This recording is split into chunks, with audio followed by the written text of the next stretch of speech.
At school, we all learned about static electricity, this invisible buildup of electrical energy that manifests as a spark when discharged. I'm sure we've all walked across a nylon carpet or been on an escalator, only to have received a shock when our finger touched Wow.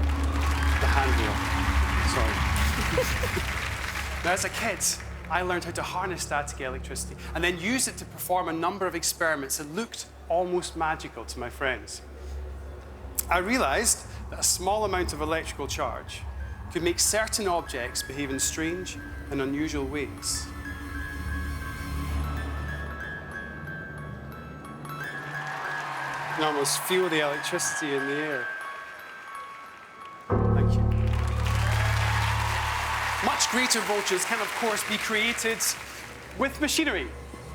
But the greater the voltage, the greater the power, and the greater the risk. This device creates and then delivers charges of up to 1.2 million volts onto anyone who touches it. Very much the same thing that happens in nature when massive invisible electrical discharges create lightning. And McPartland, could I ask you to join me on stage, please? Lightning on that note. Stand right there for me, please, if you don't mind, on my left. Turn and face me, hold your right arm out, point your finger towards me, if that's okay.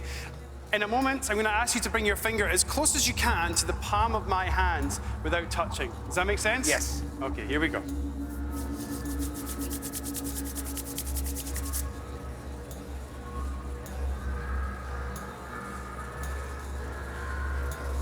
What was You that? feel that?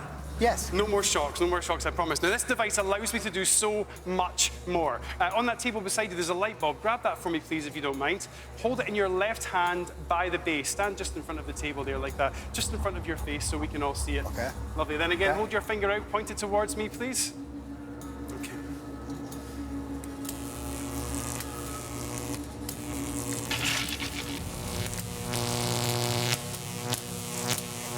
Once more.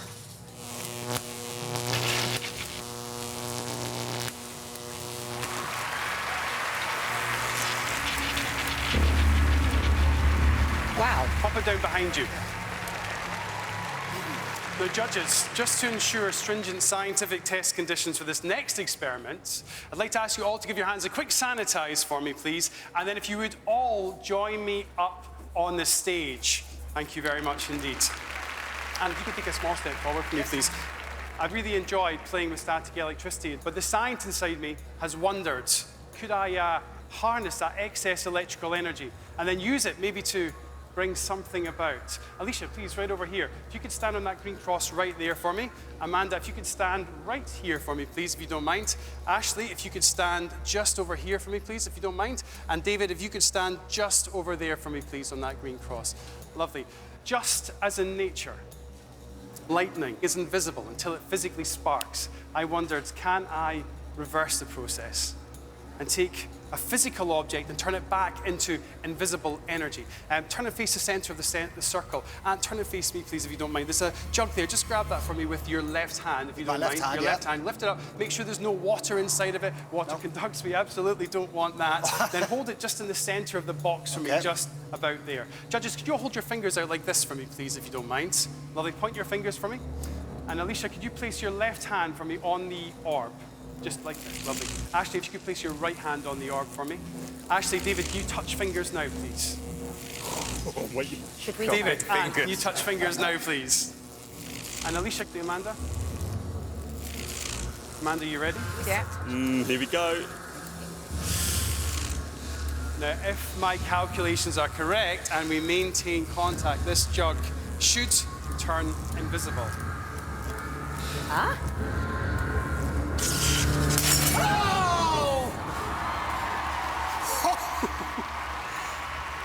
And you can pop that back in the Thank box you. and return to safety. Thank you very much indeed. This happened in the lab too, and it got me thinking, not enough power. So that's why I invented this. If you'd like to follow me, please, judges, just over here, please. You'll see 4 mats. David, if you could stand on this mat here for me, please. Alicia, if you could stand right beside David's. Amanda, this is your one, and Ashley, this is yours. Thank you very much indeed. Now, these mats are here for your safety, so please don't step off them. And absolutely don't touch anything on stage. Okay. In a moment, I'm going to charge myself to a dangerously high level. Once charged, I'm going to cover myself with an anti-static blanket, which should contain the charge. I'm then going to try and complete this circuit.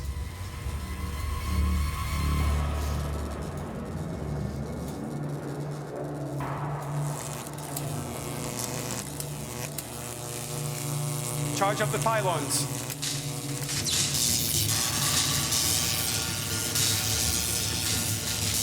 Ready.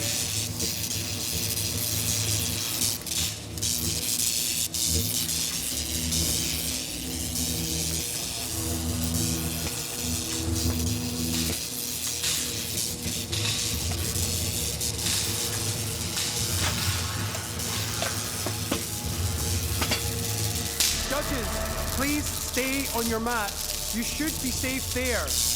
I'll complete the circuit in 3, 2, 1.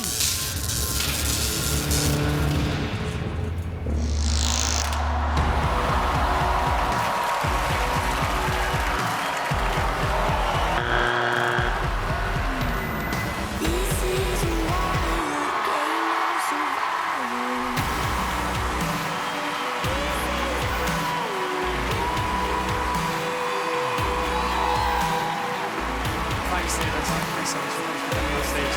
Thanks, Ashley.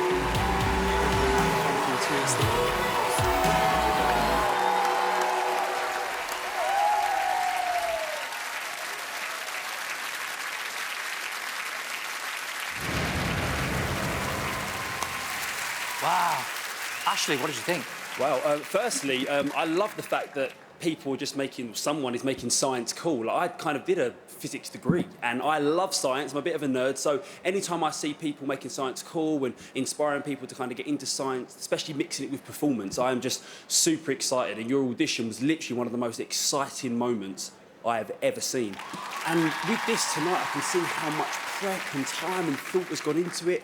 But my honest opinion is that whole act felt like one long introduction, one long build-up, without the really big payoff moment. Like, it was so well put together, but the level of this competition and some of the magic that we have seen so far has such hard-hitting punchlines. I think this just fell short. Okay, thanks, Ashley.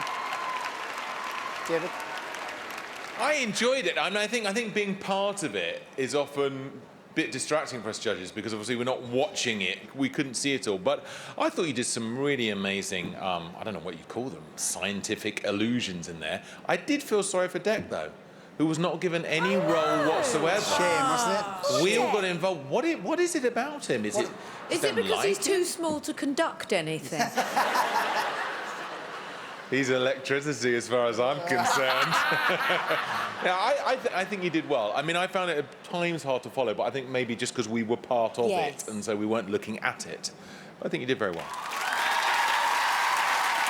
For me, if I'm being honest, I did prefer the audition, but having said that, I think you created a really, really good atmosphere in the room. It was all mysterious, we didn't know what was coming next, and I really, really loved that. And I love that you kept it interesting and different, and you mixed it up, so I really appreciated that. Following on from what Ashley said, I think you're making it cool, and I think if there were more people like you in schools, I think more children would be interested in science as well, because it's very educational and entertaining at the same time. So thank you very much.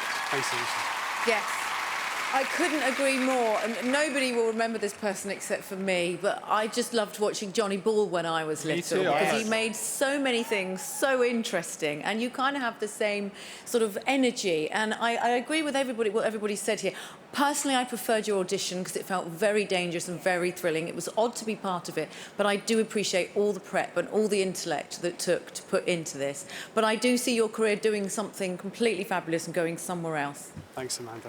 Thank you, judges. Kevin, what is your problem with Deck? I mean, everybody else was involved. I had no problem at all with Deck. I'd love to have him I'm involved. sure it's nothing personal. It was more about symmetry than anything else. Oh, okay. Nothing personal. No, nothing at all. No offence taken. Next round. What was it like to be in it? Was it quite weird to be in the middle? That really scared me. That really freaked me out when that went. Yeah, me too. Thanks for that. You can make sure Kevin is back here for the final by following the details on screen, but not until the judges have chosen their favourite act.